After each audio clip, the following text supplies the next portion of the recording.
Hello to all nations, tribes, peoples, and tongues.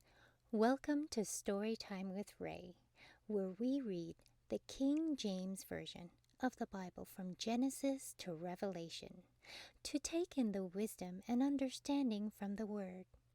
Thank you for joining, and God bless.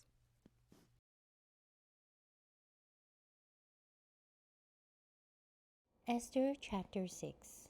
On that night could not the king sleep, and he commanded to bring the book of records of the Chronicles, and they were read before the king. And it was found written that Mordecai had told of Bigthana and Teresh, two of the king's chamberlains, the keepers of the door, who sought to lay hand on the king Ahasuerus. And the king said, What honor and dignity hath been done to Mordecai for this? Then said the king's servants that ministered unto him, There is nothing done for him. And the king said, Who is in the court? Now Haman was come into the outward court of the king's house to speak unto the king to hang Mordecai on the gallows that he had prepared for him. And the king's servants said unto him, Behold, Haman standeth in the court. And the king said, Let him come in. So Haman came in, and the king said unto him, What shall be done unto the man whom the king delighteth to honor? Now Haman thought in his heart, To whom would the king delight to do honor, more than to myself? And Haman answered the king, For the man whom the king delighteth to honor. Let the royal apparel be brought, which the king useth to wear, and the horse that the king rideth upon, and the crown royal which is set upon his head. And let this apparel and horse be delivered to the hand of one of the king's most noble princes, that they may array the man withal, whom the king delighteth to honor, and bring him on horseback through the street of the city, and proclaim before him, Thus shall it be done to the man whom the king delighteth to honor.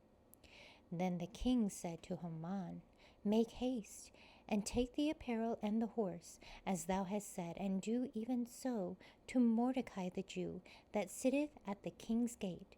Let nothing fail of all that thou hast spoken.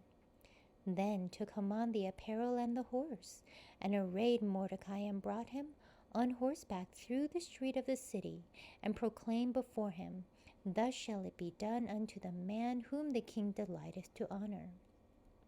And Mordecai came again to the king's gate, but Haman hasted to his house mourning, and having his head covered. And Haman told Zeresh his wife, and all his friends, everything that had befallen him. Then said his wise men and Zeresh his wife unto him, If Mordecai be of the seed of the Jews, before whom thou hast begun to fall, thou shalt not prevail against him, but shalt surely fall before him. And while they were yet talking with him, came the king's chamberlains, and hasted to bring Haman unto the banquet that Esther had prepared. Thank you so much for joining and listening to this beautiful chapter. I highly recommend it as a personal read. Please join me on the next chapter as we dive in deeper into the Word. If you do love the Word as much as I do, express so by liking, sharing the Word with your loved ones, and even subscribing. And may the Lord bless you each and every day.